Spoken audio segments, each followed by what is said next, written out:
세임 40일 10월 25일 말씀 묵상. 다윗과 골리앗. 학습된 무기력 넘어서기. 사무엘상 17장 1절에서 11절입니다. 블레셋 사람들이 그들의 군대를 모으고 싸우고자 하여 유다에 속한 소고에 모여 소고와 아세가 사이에 에베스다밈에 진침해 사울과 이스라엘 사람들이 모여서 엘라 골짜기에 진치고 블레셋 사람들을 대하여 전열을 벌였으니 블레셋 사람들은 이쪽 산에 섰고 이스라엘은 저쪽 산에 섰고 그 사이에는 골짜기가 있었더라. 블레셋 사람들의 진영에서 싸움을 도두는 자가 왔는데 그의 이름은 골리앗이요 가드 사람이라.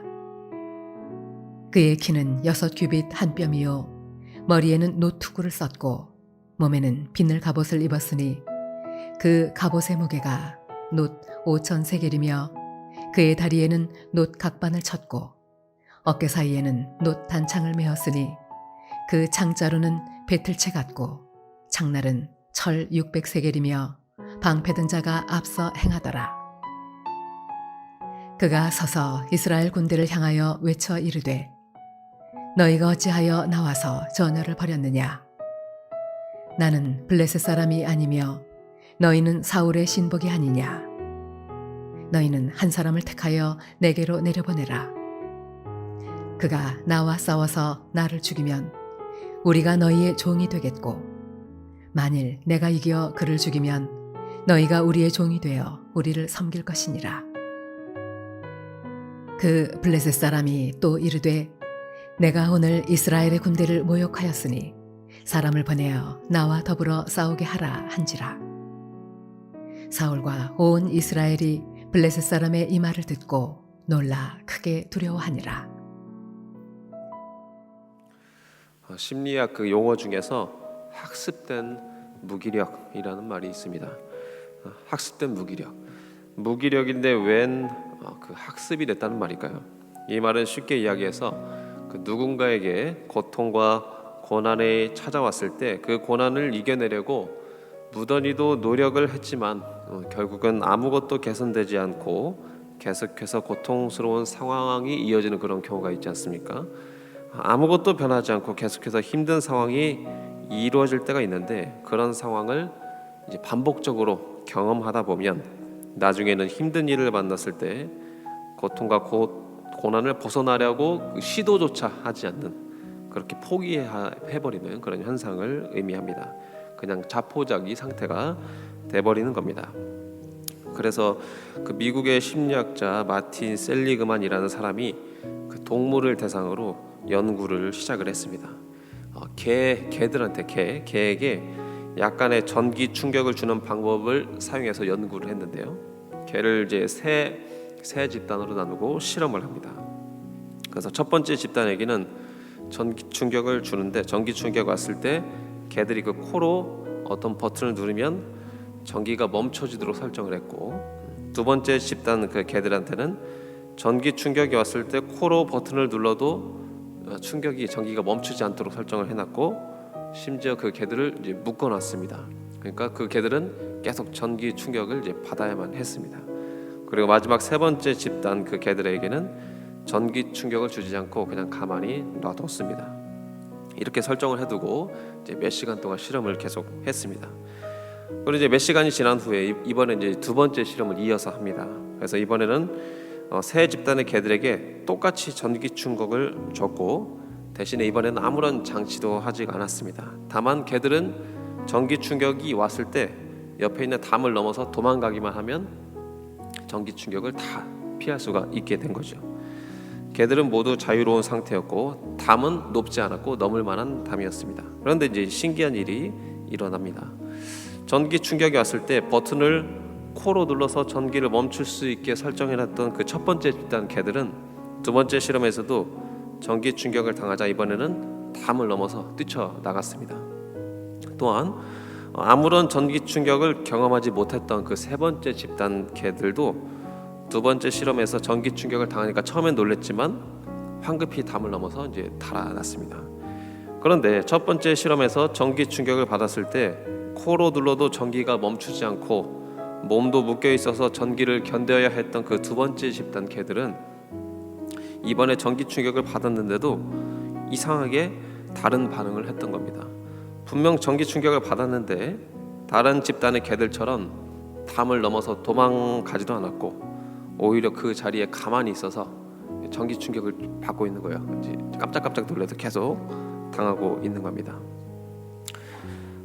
피할 의지조차 없이 그대로 당하고만 있었습니다. 이 실험 결과가 무엇을 말해주냐 하면 첫 번째 실험에서 전기 충격을 당했을 때 어떤 행동을 해도 도무지 전기 충격을 벗어날 수가 없었던 경험을 했던 그 두 번째 집단 개들은 두 번째 그 전기 충격 실험에서도 이 전기는 내가 무슨 짓을 해도 멈추지 않을 것이다 라는 이 무기력이 학습이 됐다는 겁니다.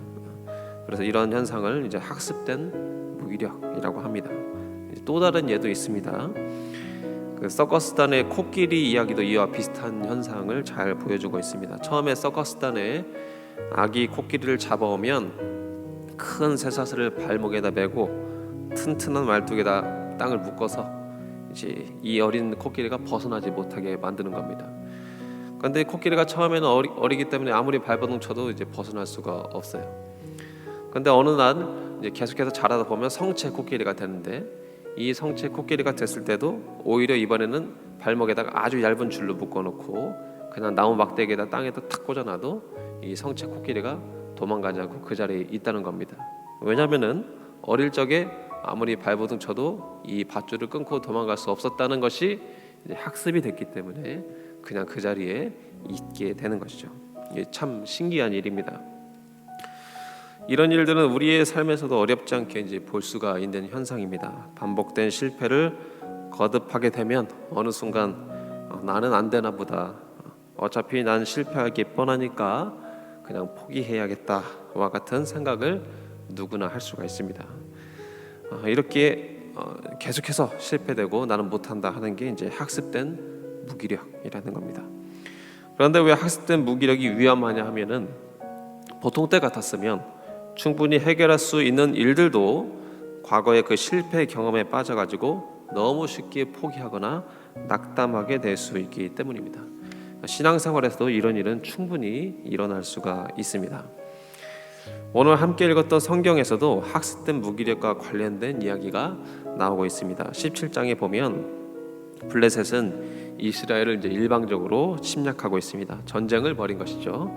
아마도 14장에 나오는 그 믹마스 전투에서 블레셋이 심각한 패배를 당했었는데 그 전투에 대한 설욕을 단단히 하고 싶었던 것 같습니다. 그런데 이번에는 상황이 더 심각합니다.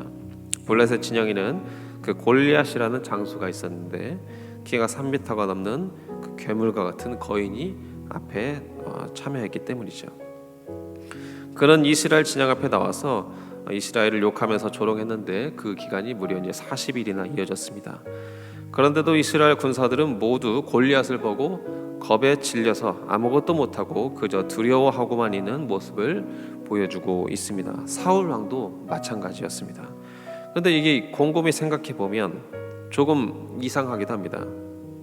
왜냐하면 이스라엘은 분명 블레셋과의 전쟁에서 그 승리했던 기억들이 있습니다.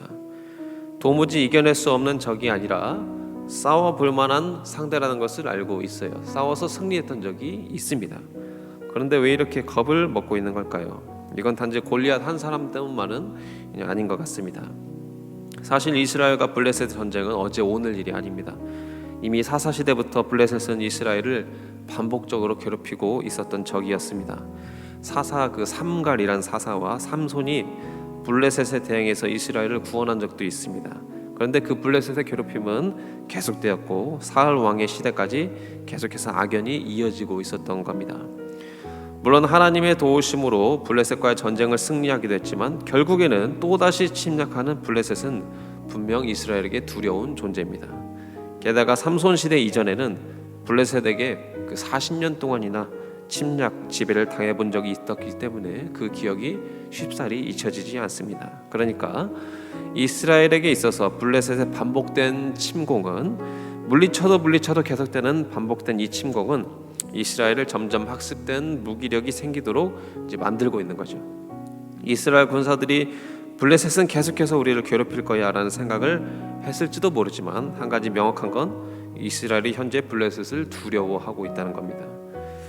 그렇지만 두려워하는 이스라엘 군대와는 이제 정반대되는 인물이 등장합니다. 그가 바로 이 다윗이었습니다.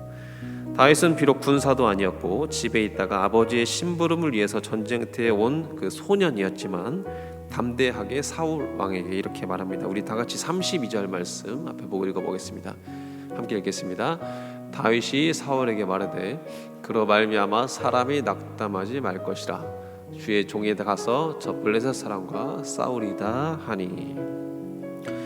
사울 왕이 보기에 다윗의 이 모습이 얼마나 황당한 일이었을까요? 모든 군사가 무기력하게 겁에 질려 있는데 소년 다윗은 스스로 싸우겠다 말합니다. 다윗은 어떻게 이런 대담한 고백을 할 수 있었을까요? 우리 다 같이 이번에는 37절 말씀 읽어보겠습니다. 시작. 또 다윗이 이르되 여호와께서 나를 사자의 발톱과 곰의 발톱에서 건져내셨은즉 나를 이 블레셋 사람의 손에서도 건져내시리이다. 사울이 다윗에게 이르되 가라 여호와께서 너와 함께 계시기를 원하노라. 아멘.